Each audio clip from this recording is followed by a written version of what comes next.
안녕하세요. 이번 시간에는 미국 경제 쪽을 한번 알아보는 시간을 갖도록 하겠습니다.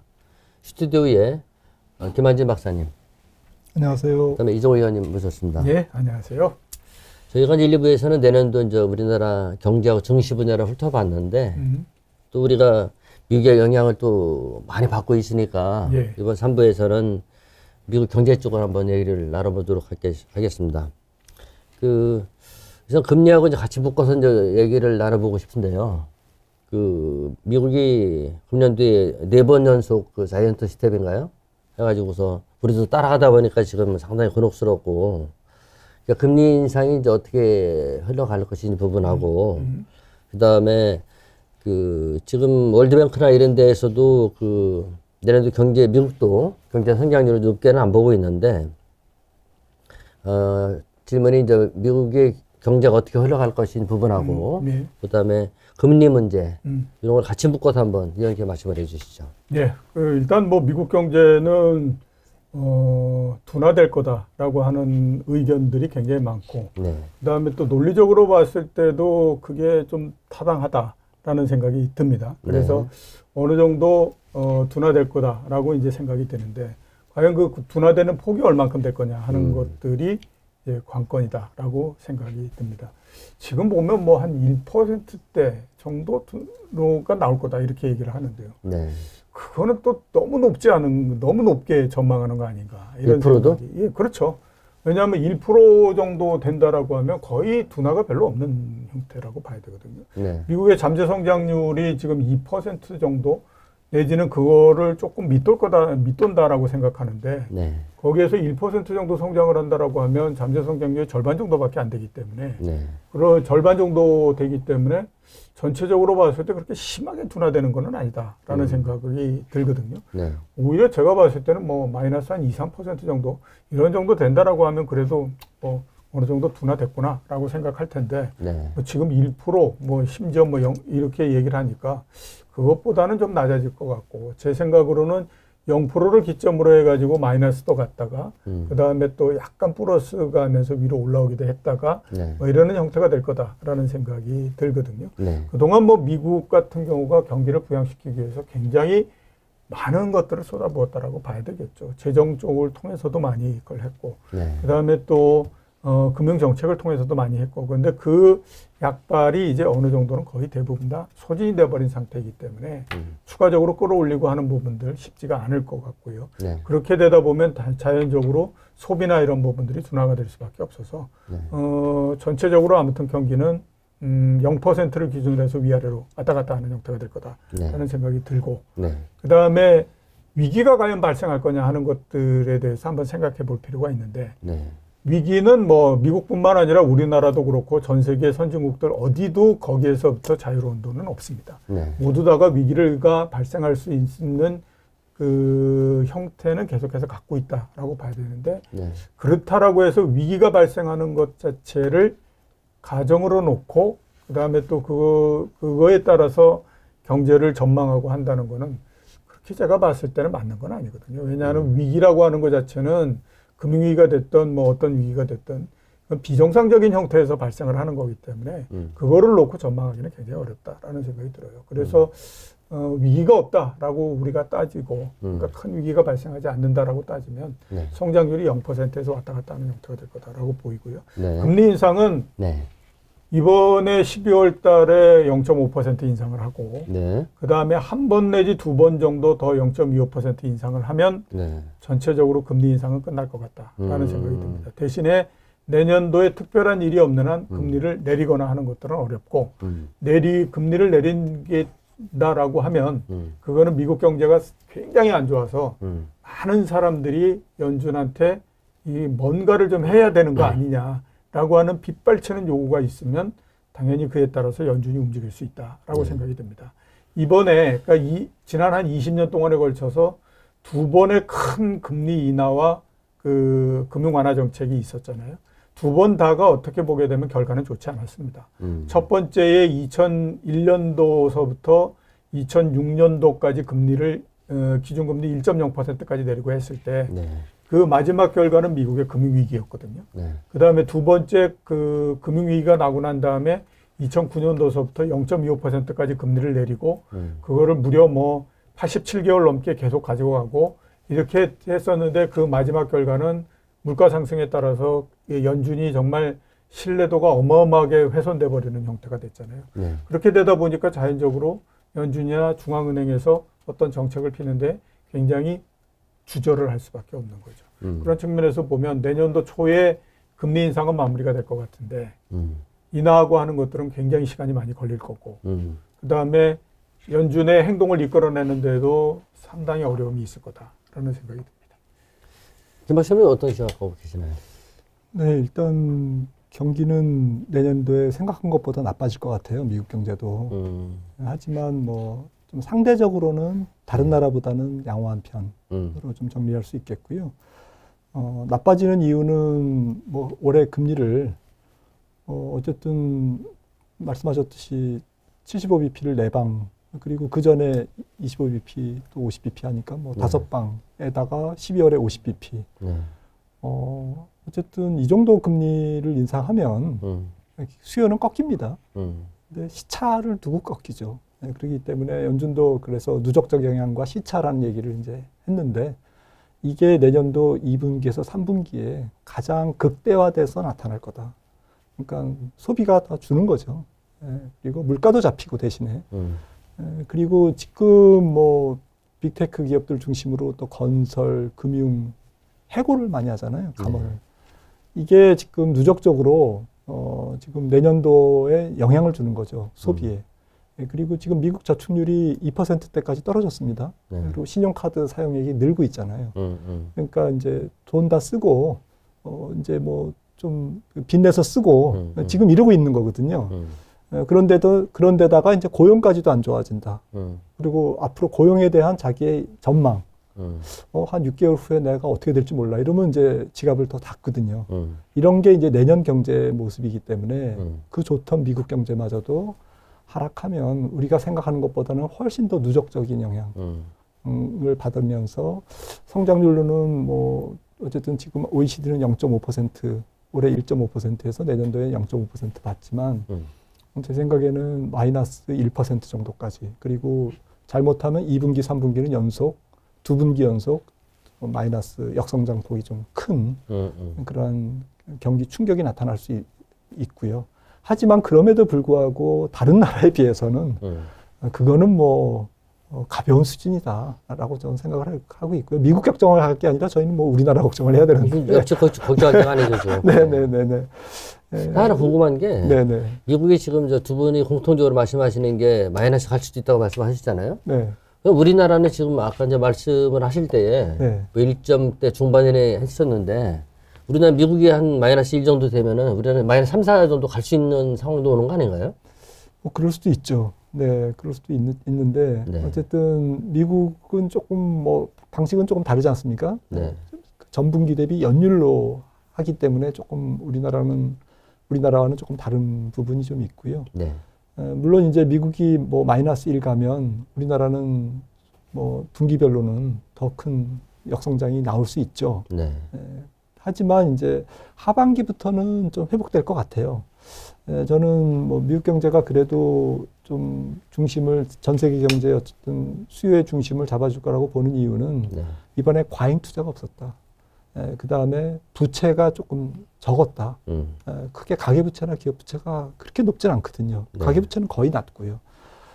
거기다가 자산시장에 아주 우악스러운 거품은 없었다라는 거죠. 2000년 닷컴 버블 같은 그런 거품이 있으면 그걸 해소하는데 시간이 많이 걸리잖아요. 네. 그걸 경기를 끌고 내려가잖아요. 이런 부분들이 없었다라는 거죠. 그리고 태생적으로 이번에 어쨌든 오바마 정부 때부터 트럼프 정부를 거치면서 고용시장을 매우 타이트한 구조로 만들어놨어요. 누가 만드는 건 아니지만 이 반이민 정책이라든지 뭐 이런 여러 가지 정책이 또 코로나로 사람들 많이 죽고 100만 명이나 죽고 조기 은퇴하고 이러는 바람에 일자리가 타이트해요. 그 바람에 물가는 잘 안 잡히지만 경기의 어쨌든 하방 경직성이 자연스럽게 갖춰지는 그러면서 센터장님 말씀하셨듯이 이게 그냥 금리를 어쨌든 물가가 너무 천천히 내려오니까 금리를 계속 뭐 유지할 수밖에 없는 그 동결을 계속 뭐 시킬 수밖에 없는 네. 그러니까 피벗이 조금 천천히 나올 수밖에 없는 구조인 것만큼은 틀림없지만 경기 측면에서는 어쨌든 미국 경제가 조금 소프트 랜딩이라고 보기에는 조금 더 심한 침체지만 그래도 하드 랜딩까지는 아닌 추락까지는 아닌 이제 그런 정도의 경기의 모습이 아닐까. 그리고 미국 경제는 앞서 말씀드린 그런 구조적인 요인 때문에 나이키형 어쨌든 경기 회복 국면에서 가장 전 세계 경제 중에 빠른 회복을 보일 것이다라는 거죠. 이런 뭐 빅테크를 중심으로 한 미국의 경제를 선도하는 기업들이 고용시장이 유연하기 때문에 또 많이 감원했기 때문에 또 경기가 돌았으면 또 많이 채용할 수가 있어요. 그리고 뭐 클라우드라든지 뭐 2차 전지라든지 자율차라든지 이런 핵심 산업에 대해서 미국이 경쟁력을 갖고 있기 때문에 또 이런 기업들이 빅테크 기업들이 돈이 많지 않습니까? 그래서 서로 이제 마켓 시어를 더 넓히기 위해서 불황기 때 더 과감한 투자를 내년도에는 할 수가 있거든요. 내년 하반기에는. 그런 측면에서는 나이키 컵의 어쨌든 회복 사이클이 회복 기울기가 다른 나라보다는 양호할 수 있다.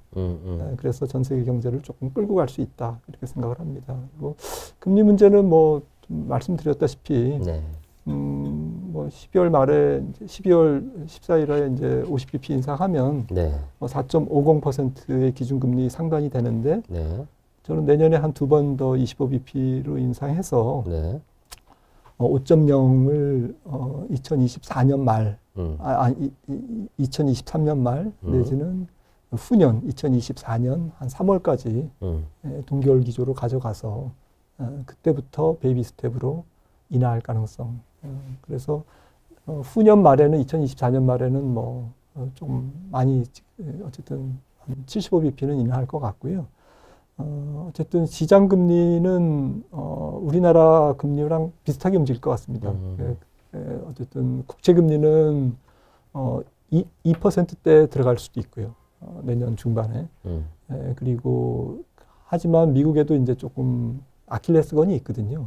왜냐하면 너무 저금리가 오래 지속됐기 때문에 헤지펀드라든지 뭐 그다음에 여러 가지 그림자 금융이 있습니다. 항상 위기는 그림자 금융에서 터지거든요. 지금 은행들은 굉장히 타이트한 어쨌든 건전성 관리 규제 때문에 좀 그래서 이제 미국 경제가 좀 예상을 빗나가는 아주 큰 금융위기가 안 올 것이다라고 보는 대전제가 은행의 건전성, 그다음에 은행의 어쨌든 그 위기에 대한 버퍼, 이런 부분들이 굉장히 양호하기 때문에 우리가 그렇게 보는데 문제는 이제 그림자 금융이죠.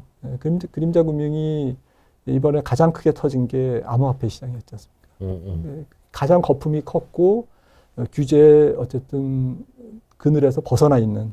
하지만 다행스러운 거는 이 암호화폐 시장이 어쨌든 월스트리트로 전염이 안 된 거죠. 완전히 전염이 안 되는 그 차단 방화벽이 있었던 게 다행인 거고요. 이게 만약에 방화벽이 없었다면 월스트리트가 무너지죠. IB가 무너집니다. 근데 하지만 내년도 경기도 더 쭈그러들고 가상금리는 올라가고 하이힐드는 뭐 천정부지로 더 올라가고 이러면 그리고 희생양은 필요한 거죠.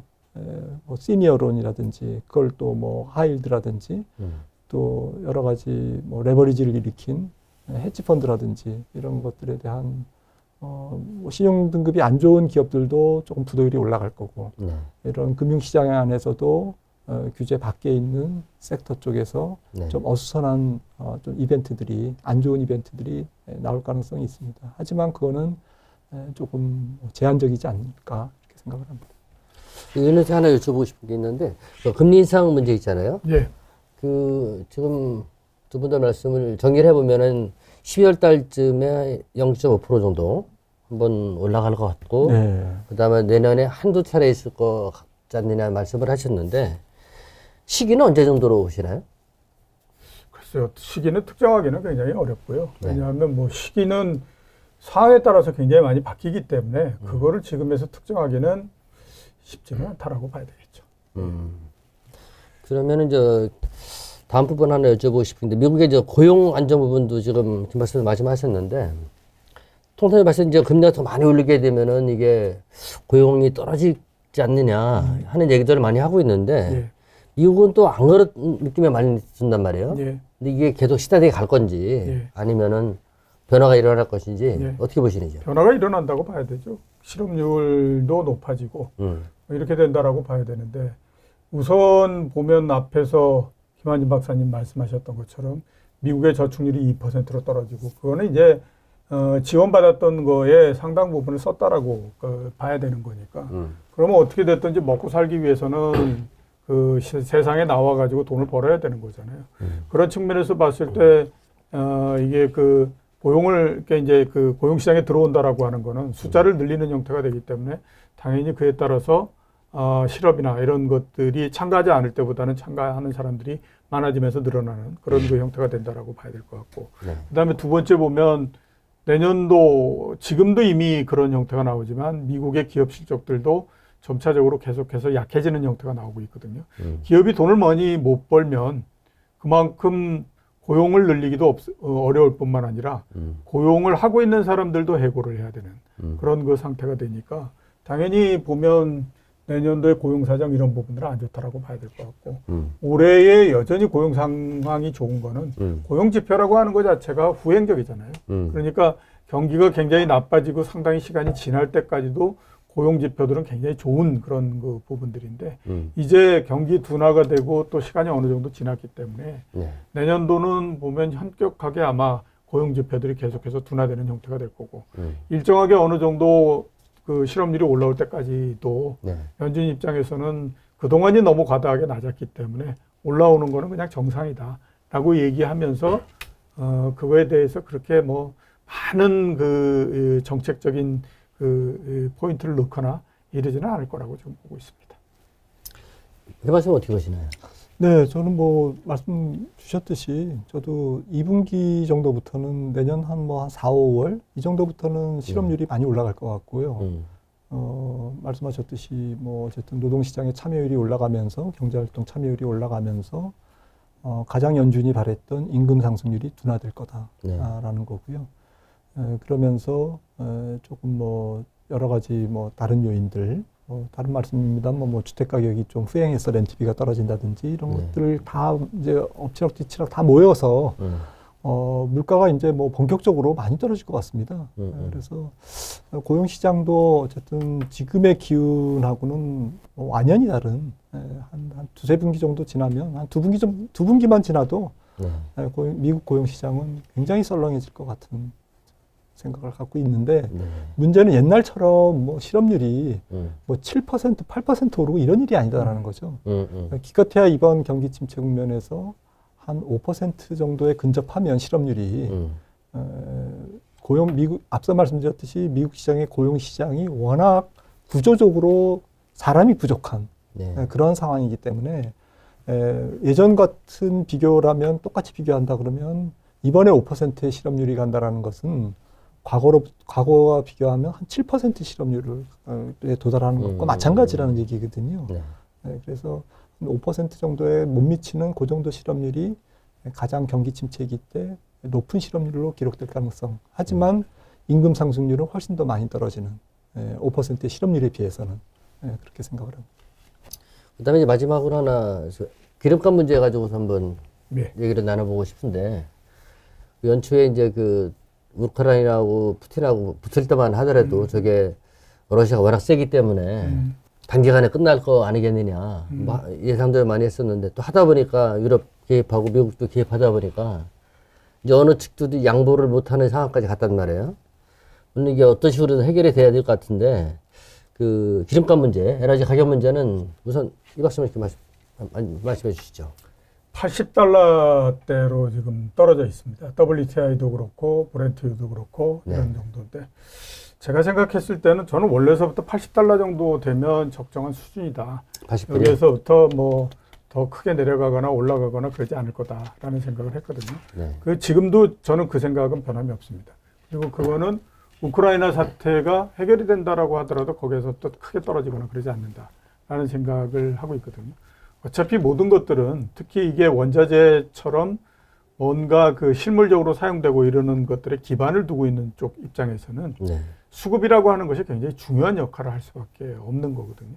근데 지금 석유나 이런 것들의 수급 측면을 한번 고려해 보면 배럴당 $80 정도 되면 뭐 적정한 수준이 된다라고 일단 볼 수가 있습니다. 그렇기 때문에 지금 가격에서 크게 떨어지거나 그러지는 않을 것 같고요. 해결이 된다라고 하면 뭐 길면 한 몇 주 동안 좀 내려갔다가 다시 또 올라왔다가 이렇게 그걸 하겠죠. 그 $80 정도를 이렇게 보는 거는요. 이 원유에 대한 그 공급 이 부분들은 지금의 유가가 결정하는 게 아닙니다. 그렇죠. 그 원유에 대한 공급은 대략 한 10년 전 정도 내지 짧다고 보더라도 8년 전 정도의 유가가 어떻게 됐느냐 하는 거가 지금을 결정하는 거거든요. 왜냐하면 그 당시에 유가가 어마어마하게 높았다라고 하면 석유를 캐고 하기 위해서 탐사도 많이 했을 거고 시설도 많이 갖췄을 거고 했다라고 하는 거죠. 근데 그 당시에 이 유가가 굉장히 낮고 했다라고 하면 당연히 그런 작업을 안 했겠죠. 그리고 지금서부터 한다고 하더라도 그 결과는 굉장히 오랜 시간 후에 나타나는 거니까. 근데 지금으로부터 7, 8년 아니면 10년 전 정도 한번 따져보면 그 당시에 유가가 30불 뭐 이런 정도에서 왔다 갔다 했습니다. 그러니까 그 영향을 지금 받는다라고 봐야 되거든요. 그러니까 기본적으로 뭐 그 우크라이나 사태가 해결된다라고 하더라도 그런 수급적인 측면이 바뀌는 게 아니니까 가격이 크게 뭐 변동을 하거나 그러기는 어렵다라고 봐야 되죠. 그래서 $80대로 들어갔고 이 국면에서 안정적으로 계속해서 일정 기간 동안은 유지가 될 거다라는 생각이 듭니다. 알겠습니다. 김 박사님 어떻게 보시나요? 네, 지금 뭐 유가가 강세 요인과 약세 요인이 막 혼조돼서 움직이고 있는데 일단 계절적으로는 단기로 보면 일단 겨울철이 조금 그래도 전 세계가 조금 따뜻한 지금 우리나라 춥지만 이번 겨울이 그렇게 춥지는 않을 거라고 지금 예상하고 있습니다.